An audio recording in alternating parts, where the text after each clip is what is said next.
Hello and welcome to Thinking Out Loud. I'm your co-host, Nathan Rittenhouse. And I'm your co-host, Cameron McAllister. Hey there. In this episode, we consider the question, should I quit my job? What we're actually talking about are ethical concerns that arise in the workplace.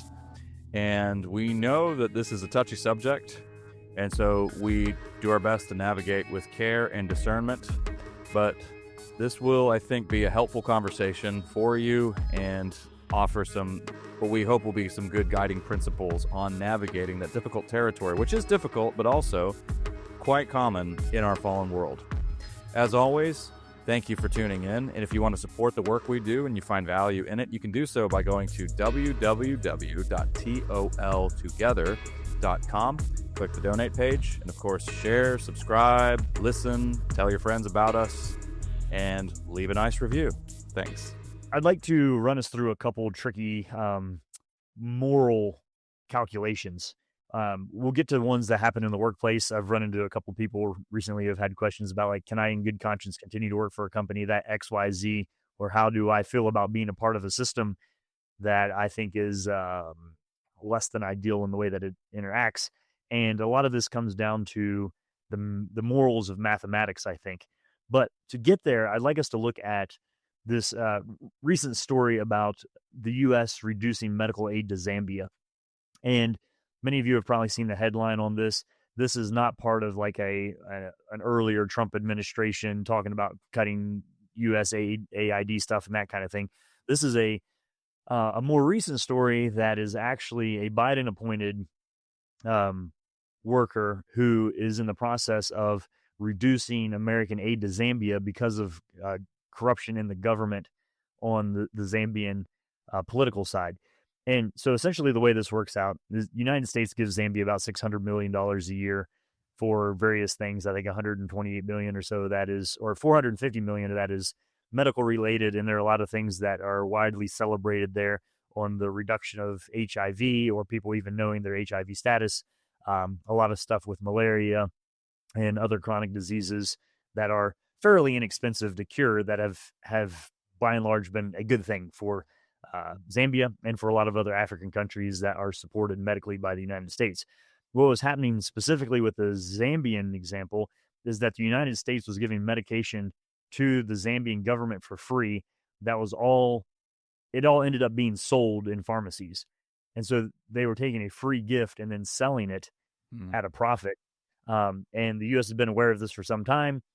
They had pointed this out.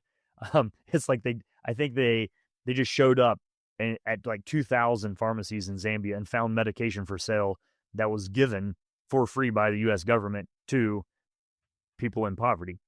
And I mean, the ethics and the finances, all of that, we'll set that aside for a minute. It was just that it came around to be what made headlines.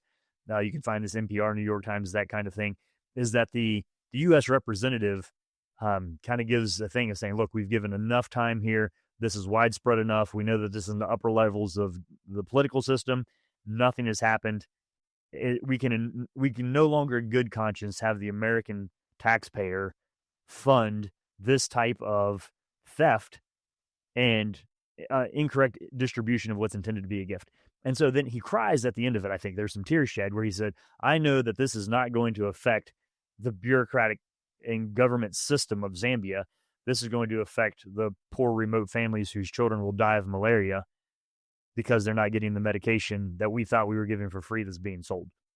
And so it's one of those that most of the stuff that I've seen on it doesn't have a hard, fast mechanism for coping with the morality of what's going on there. And again, this is a specific example of, I remember when my grandparents telling stories like back in the 60s of stuff being sold in Ecuador that was canned food that said, stamped on the can, a free gift from the American people, not for resale.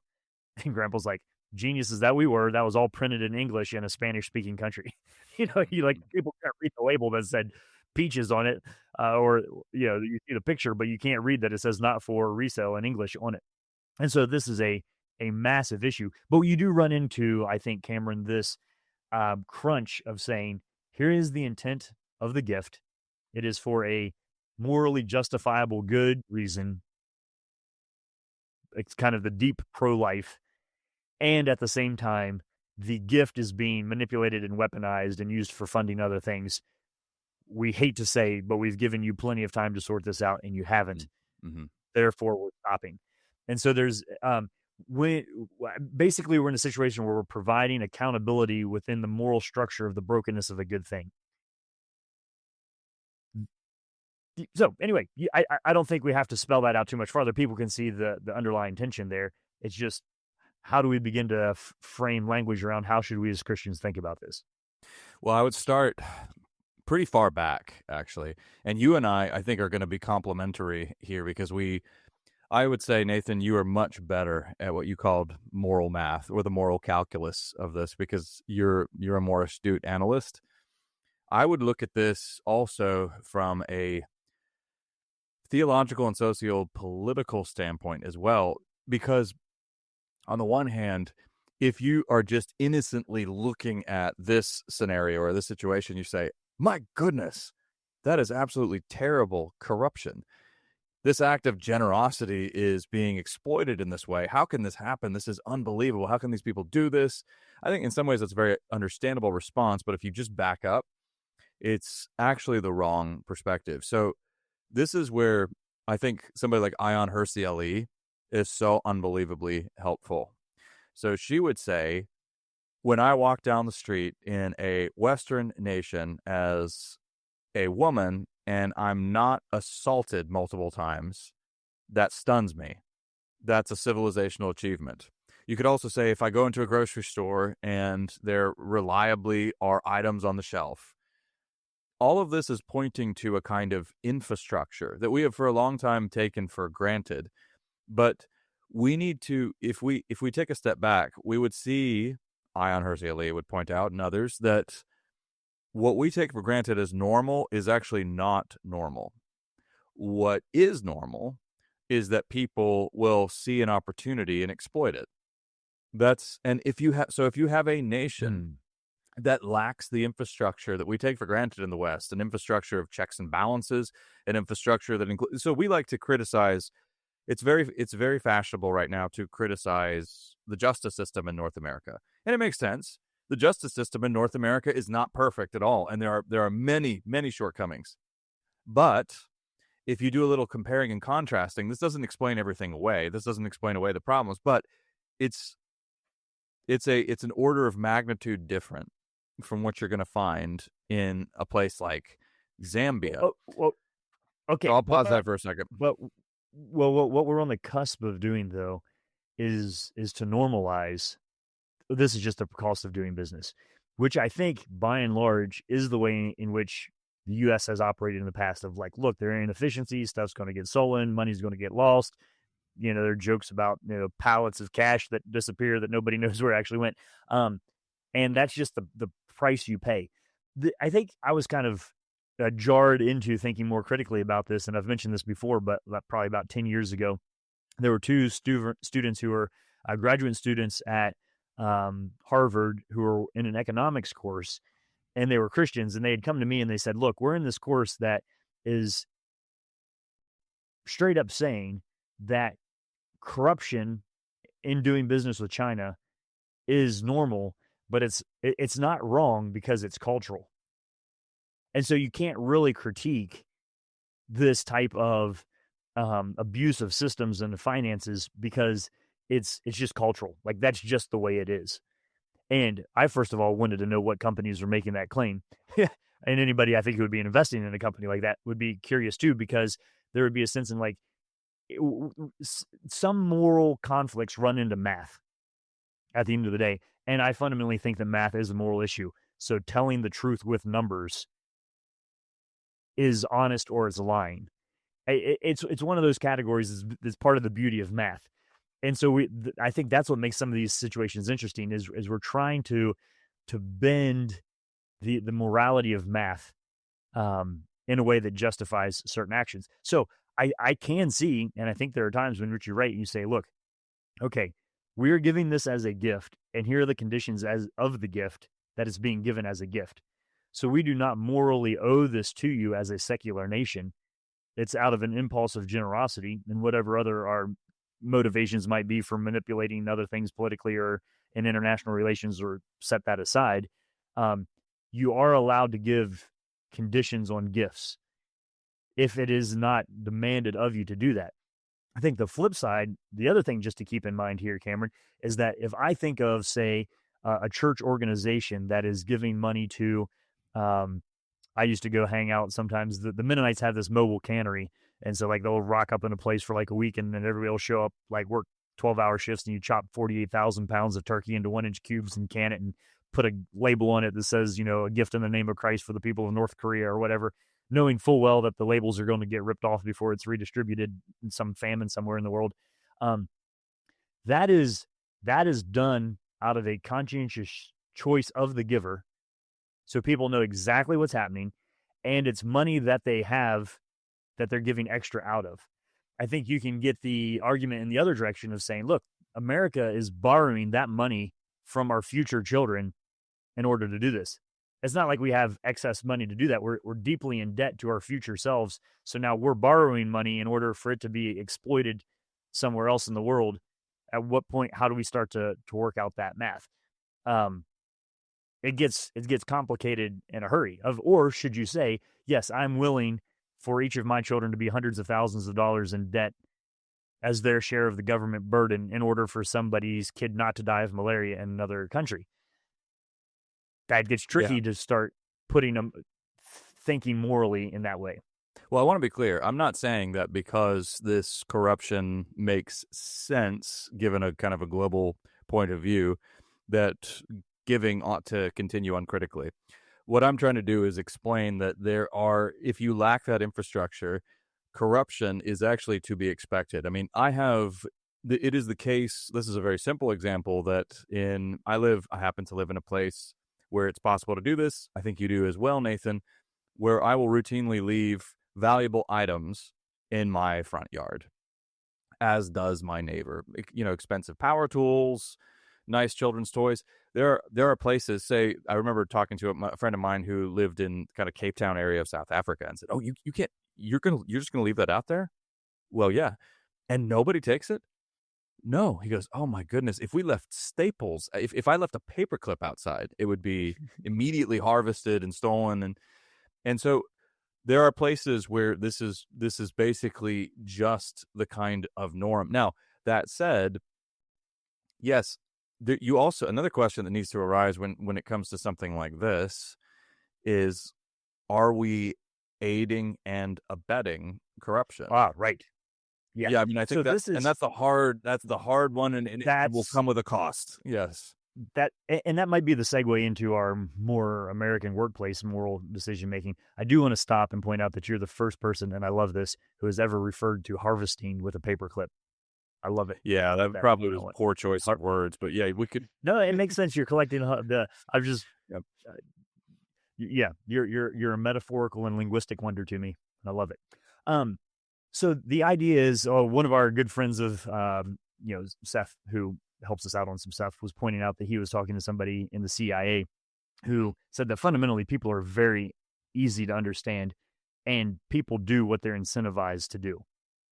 Yeah. And that's the CIA strategy for manipulation is I've heard this too. Are there times in which you say, are we providing the incentives for the perpetuation of a system of mathematical and moral abuse? And I would come down on the side of that. Yeah, oftentimes we are. And who knows? Maybe somebody will say, "Oh, we've made this huge." And so it's you're crunching something or you're nipping something in the moment in order to set up a better structure for the future. That is definitely within the realm of moral reasoning, is to say, is there a more efficient way? Because I mean, theoretically, we could say, okay, we're giving $50 million in malaria medication, and it's only going to the people who have the money to buy it back from the government, with the intent that it goes to the people who don't have the money to buy it. And if we want the people in the future who don't have the money to buy it, then we need to stop doing the thing that we're doing in order for there to be a reform in that. So I think in that sense, it's pretty easy to say, if we have a strategic future of the way in which we want to see something happen, then we can draw some hard lines in the sand. And once again, this is a long game. which is something that we struggle with now. As Americans, we do tend to default to short-term solutions, or somebody may just simply say, you know what, it's a worthwhile trade-off to me because I don't want to see children die of malaria. That is an argument. But if you're inclined to say, yeah, but for the long-term well-being of this nation and future children, we need to stop feeding the beast, and we need to, yeah. But here's the other thing, Cameron, is that we are subconsciously adopting a system that only the government can provide aid. I would bet that there are church organizations out there that can distribute malaria medication in rural areas better than the U.S. government can through the Zambian government. So I think in these types of questions, it's not, and this is kind of the fun of being part of the global church, right? It's not necessarily an all or nothing. No. But I think if you're deeply concerned about this, then it's on you to say, what is the Christian nonprofit or outreach arm of the Anglican Church and African Medical Missions or whatever that's doing this, and then put your money where your mouth is. I would say, though, that is a different thing because you are actively choosing to send money to a specific thing with an accountability structure around it that is independent of the Zambian government, theoretically, and maybe has more direct accountability from where the money is coming from and where the money is going. So oftentimes I think in something that we think of as a moral dilemma, so two lemmas, I love it, lemma is a word by itself, that oftentimes Christians historically have been the ones who have come up with a third way of saying, okay, this system is wrong, the intent is good, therefore how do we look for a way to mobilize that outcome without falling into this ethical pitfall? And so I have done no research to find out whether or not there's a Christian Zambian malaria medication. But I mean, it is crazy. Like pennies. I don't know a single Christian that if I walked up to Cameron and said, hey, would you give me 8 cents to save a kid's life in Zambia? Wouldn't be like, here's $80. Right.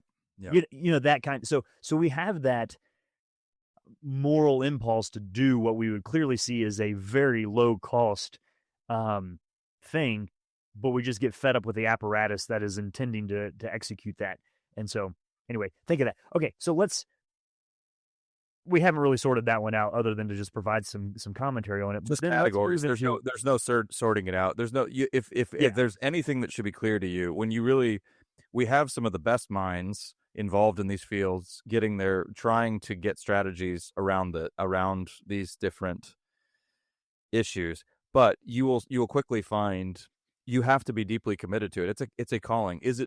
We will never root out all corruption this side of eternity, but at the same time, that does not mean that we ought not to take aims at corruption. That's the balance, but you have to have a very strong, sturdy disposition to do that kind of work because it involves high stakes and it can be incredibly frustrating.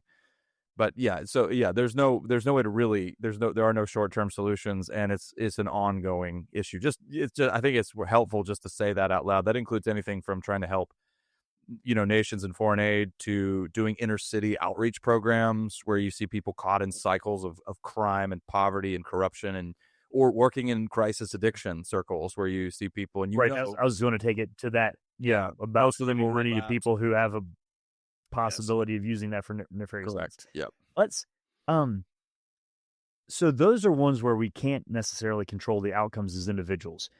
Let's loop this back around to and again, I was thinking in a couple specific conversations of what do you do if you're part of an organization or a business and you're uncomfortable with some of the practices in some of the categories.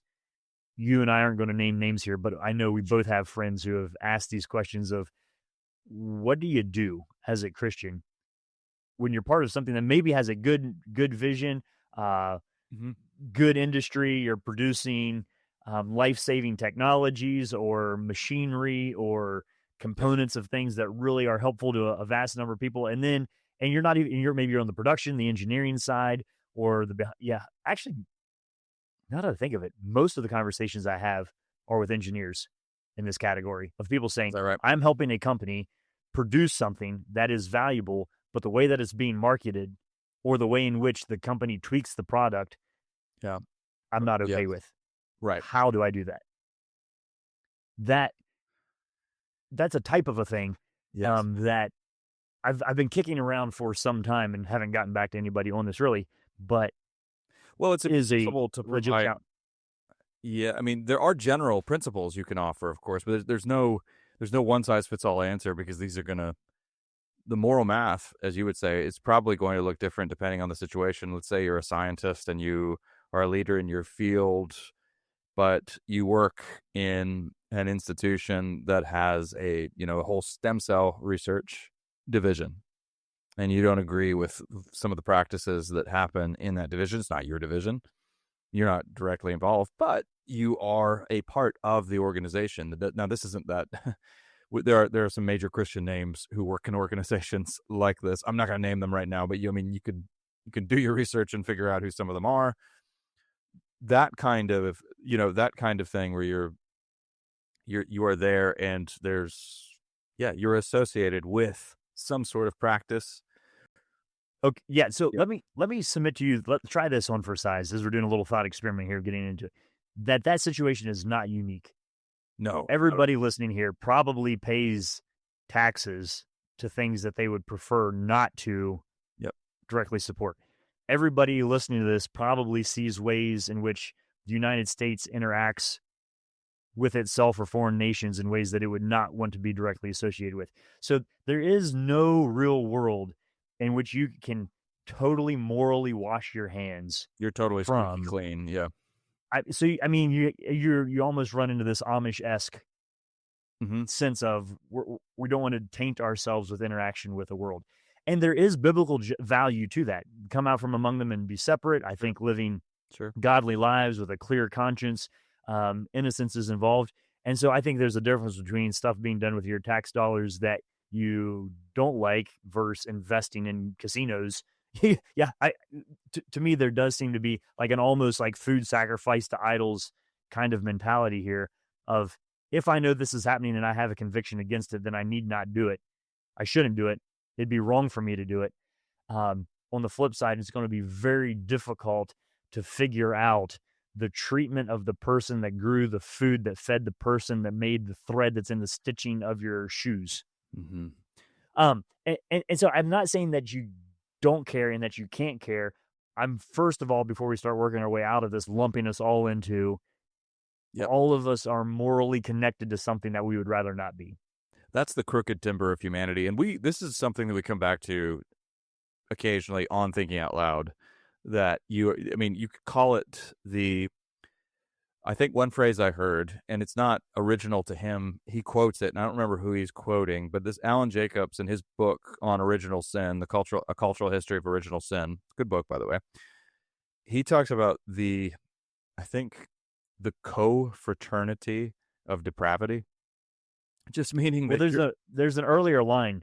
yes. It's something like all have sinned and fallen short of the glory of God. Well, there you go. Yeah. So exactly, Scripture beat everybody to the punch there. But yeah, so in a sense, there's the big sense in which we are all sinners and we're all implicated. But I can hear somebody saying, "Don't use that to minimize injustice and explain away, corruption." Absolutely, you don't. You want to put it into perspective. I think one way in which to evaluate this, so the workplace and ethical concerns in the workplace, Nathan, would be if you look at it in terms of your spheres of influence or leadership. So I have some friends, and I've had some interesting, honest discussions, and the more seniority they gained, or the more the higher their level of influence, the more potentially ethically compromised they were, because now they're privy to the major decisions regarding the marketing of the product. They're privy to how the numbers are reported, and they know. And you become more financially linked to certain outcomes also. You do. And now you don't have the benefit of ignorance anymore. You know what the actual numbers were, and then you see the reports too. And if there's a discrepancy, you know it. And if you are supposed to, if you have a certain script you're supposed to be speaking from, and to do so would be to falsify or to be dishonest in some way, and people tell you that's just the way things are done here, okay? Just get realistic. Grow up. This is the business world. I mean, this is not theoretical stuff. This is stuff that all of us have heard. We've all had to deal with. that's where you you have to look at your conscience, and you have to consider, all right, these are matters over which I do exercise some real control. What decision am I going to make now? Okay, so let's start trying to get into some nitty-gritty here. Here's what let me throw out a theory for you here of a possible way to conceptualize this, and then you critique it for and with me here. So I think if you're part of a system or a structure or organization in which there is actual corruption, there's abuse that's being covered up, there is deceit happening between manufacturing and the distribution and marketing of it, things that are clearly wrong, and your continued participation there supports that being incentivized and continuing to happen, I think you seriously need to consider doing something else. And there's a way in which I don't know that you always have to have. And here's the other thing I'm going to do. I think that's one of the false things that we have to be able to say, this is wrong, but I'm not going to do anything about it until I see what the alternative is. I think if this is something that the Lord is convicting you of, you need to do something else and say, I'm going to live with a clear conscience before the Lord in my integrity, and He will take care of me and sustain me. I've got to do something else. I can't be part of this. I think, okay, so that's one option, is where nothing's going to change and you have to step out of it and say. I think there are other elements that there isn't a clear, no laws being broken. There's no intentional deceit. There's just a lack of wisdom or a set of priorities that you don't align with. So let's say that you know that you're producing a product, and if your company sold it for 20% less, they could still make money, and you feel like they're gouging the customer through some kind of, but people are paying and buying it, and you're just like, man, we're probably not offering this product to as many people as we could, and we could get by with reducing. There's nothing inherently legally wrong with that. Mm-hmm. I think there are times in organizations where we can speak up and say, I want it to be clear, and I'm knowing people who have done this, that I want it to be clear that I personally think this about it, and I don't want to participate in these things because I think this is outside of the comfort zone of where I'm at as far as my own virtue and understanding of how this could be done differently. So I don't think just because something is other than what we would like, it means like, well, I've got to get out of here, because that would very narrow down the jobs in which you could have. Then here's one that I'll get real with you here, Cameron. When we worked for the previous organization that we worked for, there was a lot of money involved that changed hands in a lot of ways. None of it was illegal. None of it was shady. I thought some of it was flamboyant and over the top and uncritically spent. And so here I am. I'm one out of 200. And there are other people, I think, who thought this, who said, that's interesting, the way that this is being used or what's expected here financially. And I talked to some of the finance people, and I said, look, I can't change the outcome of how certain higher level conversations are made. But what I can do is be very, very conscientious about stewarding well the portion of things that I'm responsible for. And I can focus on having integrity in the category of stewarding what I actually have control over. And so I can make these personal decisions within the system that I think are between me and the Lord, and let the true responsibility for the other stuff lie in somebody else's lap, and they give an answer for that. So I'm kind of outlining three things here, Cameron. One is to be like, there are certain things like, I can't be part of this. I've got to go do something else. Then there are, I would like everybody around me to know that I feel morally conflicted about it. And for matters of conscience, I would prefer to work on these types of things. And let's be aware of what's going on here. And then I think there's that third category of things where I'm saying, this isn't illegal. It's not directly immoral or deceitful. I think it's a little bit shady at the corporate level, but I'm going to do my job well with integrity in the way in which I treat people in the organization and all of that. And it's between me and the Lord here on how I handle that. Is that a possible actual threefold way of demarcating that? Or am I falling down a slippery slope here of saying that actually, no, the latter two that I've outlined would also be points in which would be like, no, I got to go do something different. No, I think it makes sense because it's also you're focused on how much involvement and how much direct control you exercise in the scenario. So, as far as practical steps that take into account the larger picture of the fallen human condition and the state of affairs that obtains because of that, I think it makes sense. I do think that when we find ourselves in these situations where we likely our conscience is tolling like a bell, and when we do need to do something, this does happen from time to time. It's a matter of faith in the sense that we're recognizing, Lord, you will take care of me in the midst of this. There's no guarantee that my life will follow the precise trajectory I thought it was following up until this point. But so it's a way of placing your life into the hands of God, and this is what we have to be willing to do. I think your worldview needs to include that as a real possibility, a real and present danger. Okay, so can we say that we all as Christians have to come to the place where we can honestly say, I would prefer to live in poverty with integrity than luxury with immorality? And if we outline that as our initial starting point, then I'm saying I am approaching the career that I have, and I'm making the moral decisions about my behavior within it in non-monetary terms. And then Yes, let the cards fall as they may and say, the Lord's will be done. He will honor those who honor him. I'm comfortable with that. I think we need to, and again, that will push against a lot of cultural assumptions about, and even a lot of cultural Christian assumptions that seem to assume that if you follow Jesus, you'll attain earthly prosperity in some way, shape, or form because you're on the right team. And we know that there's nothing necessarily wrong with earthly success, but we know that there is something necessarily wrong with earthly success if it impedes our walk with Christ, or if we are willing to sacrifice our convictions to it. Then we've got a problem. So I'm comfortable with what you've said. That's well said. I think here's the question that I want to ask myself, and that everybody listening to this should ask myself. Am I being paid or financially compensated to turn a blind eye toward something that I think is wrong?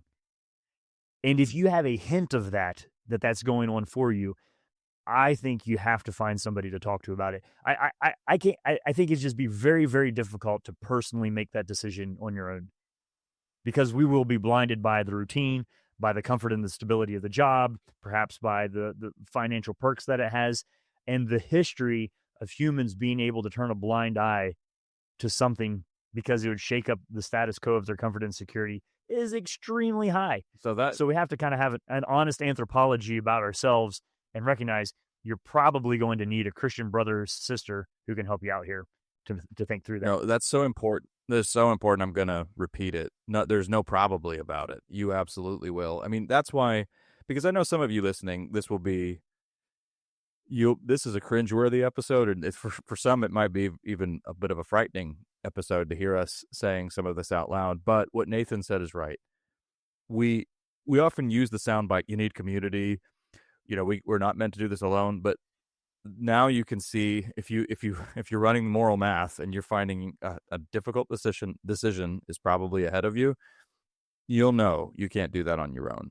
You need to do that in community, and you'll need your church with you on that. Mm-hmm. You'll need people helping you, praying for you, possibly coming alongside you financially. All of this, these are basic things that God's people do for each other in these kinds of circumstances that obtain in a fallen world. So don't see yourself as a lone ranger in this, or the cultural picture of this is the lone whistleblower. And that's not really a healthy picture. We're not saying that there isn't a time sometimes to call things out, although that's probably its own episode. Lots of careful discernment is needed there too. But we're saying you're not the lone cowboy, the lone ranger, the lone whistleblower. You need others here. Because here's the fundamental thing Cameron, is that as Christians, we cannot make our moral decisions strictly based on what's legal and isn't. So the category that we're talking about are Christians who work in an organization where there isn't a whistle that needs to be blown. Nothing, quote, illegal is happening. But we feel a moral compulsion to say there's God's law. There's a higher expressed. there's a different the vast majority of things that Jesus asked me not to do in the New Testament are legal in one form or another in our country. We can't use the law in order to help us make spiritual decisions all the time. So that's going on. I think one of the things that's been helpful for me, just a little thought experiment in a time of kind of crisis on moral decision making, is to say, who is far enough back from this situation that they can have a broad picture perspective of what's going on here and can give me counsel, but who knows me well enough that they can also give me counsel. And so you need somebody who knows you personally well and broadly understands the situation to give you counsel. You don't need your coworker who's wrestling with the exact same thing is not exactly who you need in the moment. You need somebody who personally knows you well and somebody who can help you zoom out far enough. And most often you will find the individual that has both of those traits in your pre-existing Christian fellowship. Very helpful. I think we shall conclude here for now. Thank you, as always, for the thoughtful questions that you send in to us. We do our very best to honor them. And I don't convince you to go quit your job. So there we go. Apparently. But in case you missed it in all of this, you've been listening to Thinking Out Loud, a podcast where we think out loud about current events and Christian hope. And if you do quit your job, I think there might be some openings for malaria medication distribution in Zambia. Just saying. Look into that. Thanks for listening to Thinking Out Loud. If you'd like to learn more about what we do, book Nathan or Cameron, or if you'd like to support us financially, whether through a one-time donation or on a monthly basis, you can do so on the donate page at www.toltogether.com. That's toltogether.com. And please consider leaving us a 5-star rating and sharing this content with your friends. It really does help.